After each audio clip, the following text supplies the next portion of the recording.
Good morning, everyone. We are on Pei Tes Amud Aleph. Oh, thank you very much. Okay, we're on Pei Tes Amud Aleph. So let's quickly review. We had a machlokas between Rav and Shmuel about this. This is a bird's eye view of two roofs together, and there's two separate residences. One person living under this one person living under this one, and there's no wall. There's no wall between them. It's just like one house ends, and then the next house begins. And the question is, do we see everyone? There is this concept called the edge of a roof. We have this notion that the edge of a roof goes up. In other words, halachically, we treat the edges, even though it's just, there's no wall over here, there's no walls around, there's no walls extending beyond the roof. Nonetheless, halachically, we see the walls as if they go up. The question is, what about over here, where there is no noticeable wall? In other words, it's not an edge. Whereas over here, everyone agrees that these walls, if this would be a freestanding house, everyone would agree. If this would just be like this, everyone would agree that halachically, we see it virtually as if there are walls that are extending up, and then, walls across, because the fact that there are, because the fact that there are edges of the roof, right? But over here, where this wall, so everyone agreed that these three would have that. The question is over here, since there is nothing there, it's not an edge. It basically just flows into the next roof. So Shmuel says, nonetheless, we still see it as going up, and Rav says, no. Since it's flowing into the next one, we see this as being wide open. That was the machlokas between Rav and Shmuel that we finished off with yesterday. Yeah? Makes sense? So the Gemara is going to question Rav's view. The Mishnah said, Tznan, v'chachamim omrim, kol echad ve'echad, each one of them, each roof, rishus la'atzmo, is domain onto its own. Again, this was a line from our Mishnah. We had a machlokas about Rav and Shmuel. In the Mishnah we had a machlokas in the Chachamim and Rameir, and the Chachamim said that we see each roof in a situation where the roofs are connected. We see each roof as a domain onto itself. So Bishlam al Shmuel Nicha, this would seem to go like Shmuel, because it seems to say you're allowed, if you call it a domain onto itself, the implication is that you're allowed to carry throughout the entire thing. Right? By calling it, it's a domain onto its own. That means it's a space onto its own. El Rav Kasha. But according to Rav, who said that you're not allowed, what did Rav say? Rav said that no, we don't see it as there's no wall, and we don't see it as a wall. All you're allowed to do is carry what? Within 4 amos. But you can't carry throughout the entire roof. Okay? So El Rav Kasha. Therefore, this terminology of that we see the roof as a domain onto itself would seem to be a question on Rav. Okay? So 89b1, second column, Amri Be Rav, Mishmei de Rav. So they said in the Academy of Rav, in the name of Rav is an answer. What does it mean that it's a domain unto itself? That what it's coming to say is not that you're allowed to carry within the entire thing, but within the entire roof. Rather, it's coming to say that although within one roof you could carry 4 amos, you can't carry. What you would not be allowed to do is carry within a space over here of 2 amos in this direction and 2 amos in this direction. That would not be allowed, because you would not be, even right, Rav would say you cannot go over the line of the roof. But Rav would say, no, still, the Mishnah is not telling you, when the Mishnah said that it's a rishus onto its own, it does not mean you're allowed to use this entire thing. What it means, you're allowed to use 4 amos within this space. What you cannot do is go and use 2 amos over here and 2 amos over there. Why? Because it's rishus bifnei atzmo, it's a domain onto its own, and therefore you can't cross this line. That's what Rav would say the Mishnah is coming to tell you when it says that it's a reshus bifnei atzmo. Good? Therefore, there's no question on Rav's view. Yeah. According to Shmuel, what it means is you're allowed to carry throughout the entire thing. Entire. Because the other side is not. Correct. They both agree to that point. Correct. But what Shmuel will be coming to tell you is that we do see it as if there is a virtual wall that goes up between the two properties.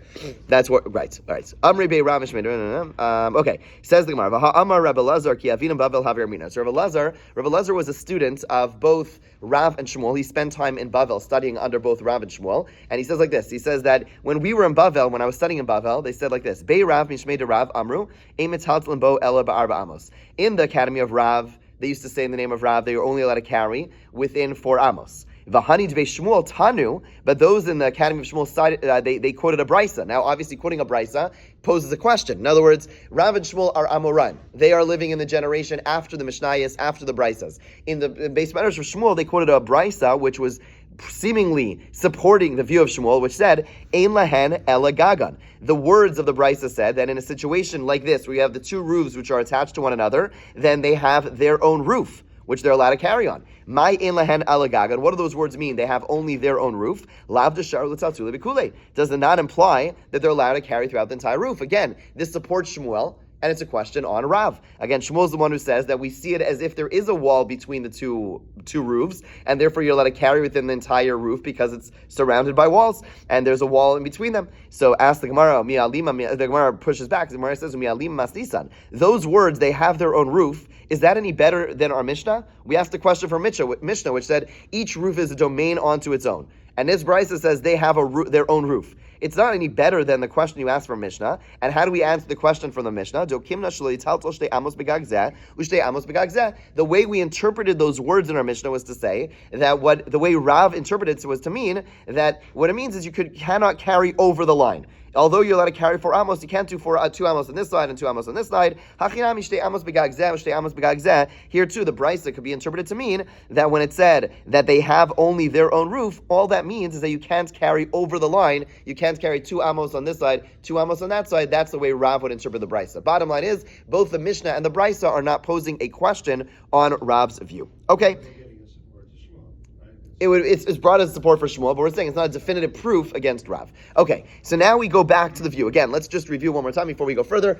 This is the main machlokes. The main machlokes is how do you treat this thing over here? In other words, everyone agrees these walls are seen as if they go up. Okay, but there's 2 people who live here, Reuven and Shimon, and the question is there a wall between them or not? Right? So Rav says there's no wall over here. And the only time that we have these virtual walls is when it's in an edge, and the edge goes up. Since there's no wall over here, therefore they're able to, no one's allowed to carry over here since they didn't make an Eruv, and there's no wall blocking them. So basically it's like they share a chatzar, they share a courtyard, and no one made an Eruv, no one's allowed to carry up here. That's the way Rav learns it. And Shmuel says, no, at the end of the day, even though there's no edge, but since we see that one structure ends over here, and next structure ends over here, we treat this as if there's a wall in between them, and therefore this person's allowed to carry on this side, this person's allowed to carry on this side. Okay, that's machlokas again between them, and now we're going to have one of our recurring dialogues between Rav Yosef and his students Abaye. Remember, Rav Yosef had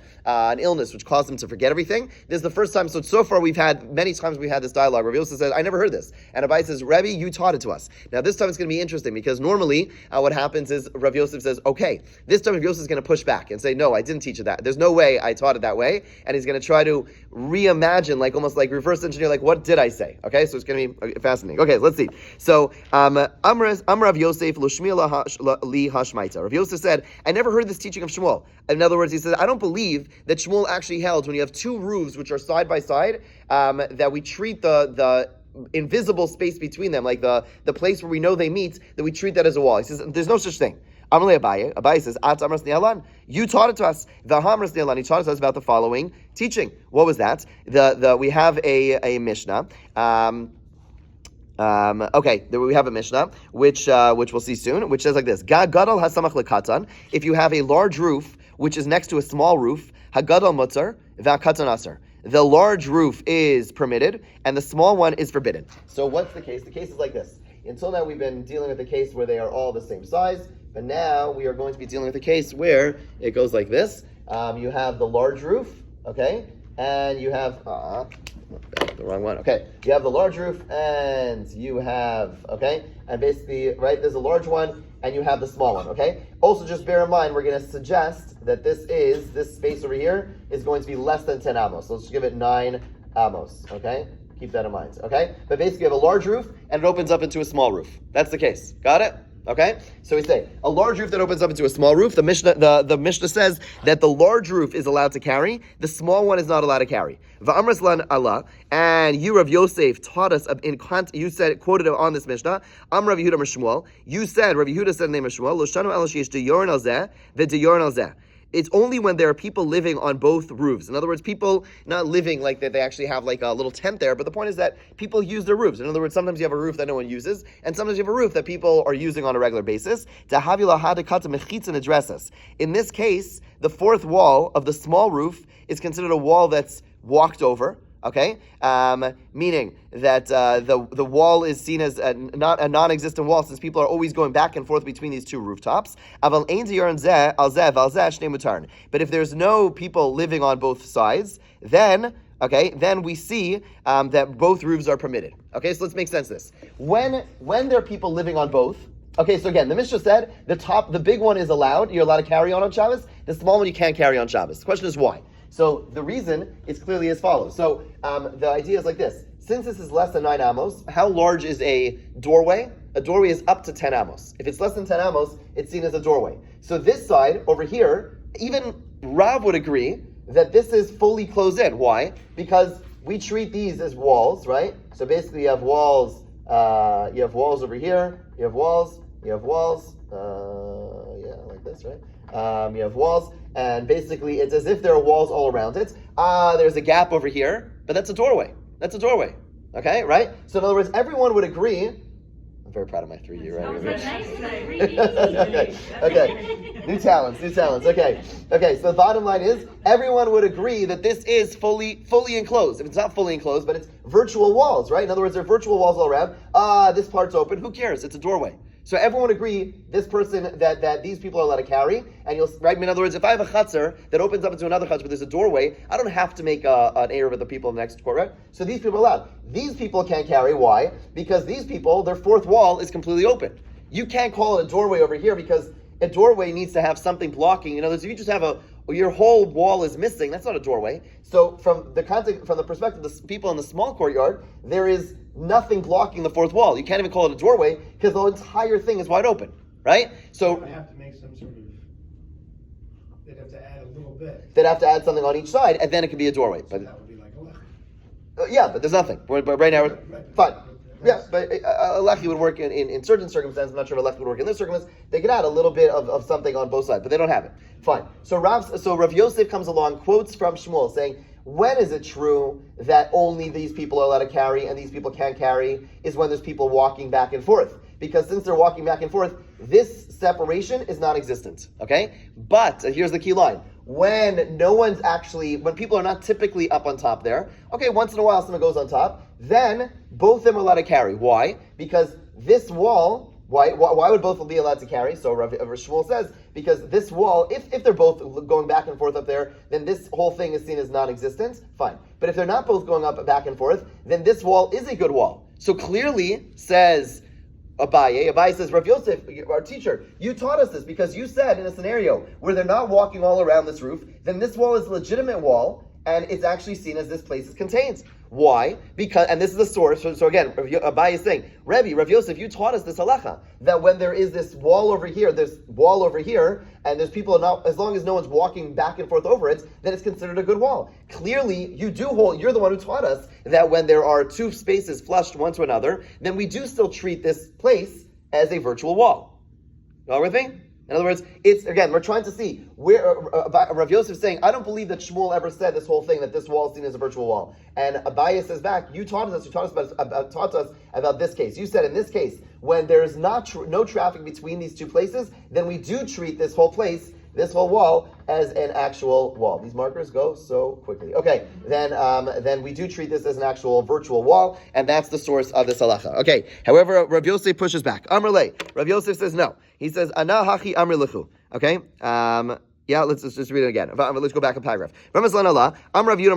You, Rav Yosef, taught us about this Mishnah that you taught us something in the name of Shmuel. Rav Yehuda in the name of Shmuel. When did the Mishnah say the big one, the large one is allowed to be used and the small one cannot be used? Then that's when there are people, residents on both roofs. Because then the wall from the fourth wall of the small roof is a wall that doesn't exist because people are walking all over it. But if there are no residents on both roofs, then both are permitted. Why? Because the wall, even the wall that's flush between the two walls, that fourth wall, is seen as it's a good wall. So that's the source of Shmuel's halacha. Amalei, Rav Yosef now here uniquely pushes back. He says, no, that's not what I said. He said, if I said something, this is what I said. The Mishnah that allows carrying on the large roof and not on the small roof is only when there is a wall, when there are walls surrounding everything. The gadol mystery then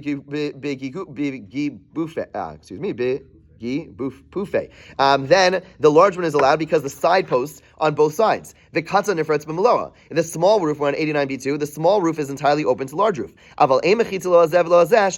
there's no walls, then everyone is prohibited from walking. In other words, now Rav Yosef is saying, no, what I actually said was as follows. What I said is the only time that you're actually allowed to carry, The only time you're allowed to carry is when there are actual walls. These are no longer virtual walls. Rav Yosef says, no, what I taught you in the name of Shmuel was when are you allowed to carry between, whatever. Yeah, whatever. When are you allowed to carry between, or in the big one and not the small one, is when there are actual walls surrounding all these spaces. Then the large one you're allowed to carry. Why? Because you have because it's walled on both sides, the yibufe, because you have side posts. These people can carry because they don't have side posts from these people inside over here. There's no side posts from their fourth wall because there's no wall over here, right? But okay, fine. But when they don't have walls, then no one's allowed to carry. Why? Because he's now saying Shmuel Dafka does not hold of this virtual wall in the case when the two structures are side by side. Right? That's Rav Yosef pushing back and saying, no, when did they say this halacha? When there's actual walls, then these guys are allowed to carry. But when there are no actual walls, the only thing that would allow these people to carry is by saying there's a virtual wall here. He says, no, I never said such a thing, and Shmuel never said such a thing. Yeah. How is Rav Yosef then uniquely different than Rav? Yeah, that's exactly the point. Good, excellent. Yeah. Okay. Check. In other words, that's the point. That's exactly his point. He's saying that Shmuel and Rav never argued about this. There's no right. Shmuel said a statement, but it wasn't an argument. Meaning, good. It's exactly the point. The point is that this whole idea of the wall acting as the wall when two structures are flushed side by side, that we treat that wall that you cannot see as an actual wall. Shmuel never argued with Rav about that. They both agree. That's exactly the point. If they're different sizes. He said it in the context of different sizes, but he would say it even in the case where we started off with, where you just have one big, one roof, and this thing over here. Shmuel would not say, according to Rav Yosef, Shmuel never said that this wall is seen as going up. That's exactly the point. Okay. Says the Gemara further. Abaye says, wait a second, Rav Yosef, I remember when you taught us this, you mentioned something about people living on there, right? In other words, remember, and now the way Rav Yosef just presents it, there's nothing about people living on there, not living on there. So he says like this, if I did qualify it and I use the word residence, this is what I meant to say. Lo shanu, this Mishnah was only taught about the small roof being not allowed. When is this so? That the people on the large roof are allowed to carry, and the people on the small roof cannot carry, is when there is a proper wall fit for residential use around all the roofs. Right? In other words, you can have different types of walls. Sometimes you see people, when they work up on our thing over here, I think legally they have to put some wall. And what they put is typically like almost like caution tape. It's like pretty wimpy. I'm not really, I guess just like to remind people. It doesn't actually hold anyone back, but it's just like to give them like a visual aid. That's not a wall on a roof. In other words, you would not allow like your children to walk around that roof just because it has a little bit of caution tape. That's not a roof, right? So Rav Yosef's now saying, when did I say, if I said the words deyorin, residence, what I said was this. This halacha, the big, large roof and the small roof, that the people in large roof are allowed to carry, the people in the small roof are not allowed to carry, is when they're proper roofs that are fit for living around the whole thing. Okay? Degadol mishter bigi buffet, that the people in the large one are allowed because the side posts. The cuts and difference below, but again, the people in the small roof are not allowed because it's open entirely. But let's say you have a case where you have proper walls around the larger roof. Again, you have the large one and the smaller one. Let's say you have proper walls fit for residential use around the large one. But there's not a wall that's fit for residential use on the small roof. Okay, so what does that tell you? If the walls around the small one are not for residential use, that basically tells you the people on the smaller roof. Let's go back to this case. Okay, let's say you have proper walls over here, and over here you just have like little strings. Okay, so what does that tell you about the people on the small roof? That basically says we don't plan on being here, right? Because you wouldn't, if you plan on being there, you put proper walls. The fact that all they put is little strings, right? They're basically saying we don't care to be here. So what would be the halacha then? The halacha would be afilu katan shari l'bnei gadol. Then the small roof can be used by the people of the large roof. If the people in the small roof just put little wimpy little strings around, then the people in the large roof are allowed to use the rooftop of the small roof. Why? My time of why? Since they didn't make a wall that's fit for residential use, saliku nafshaya mehacha. They basically remove themselves from the rooftop, right? So But they still don't have walls around that portion. So why are they allowed to carry up there? They do. First, no. There's only the people who live in the big one. Yeah. Can carry in their space and in the small one, but there's no walls over there. Because there's the side walls, meaning there's the virtual walls.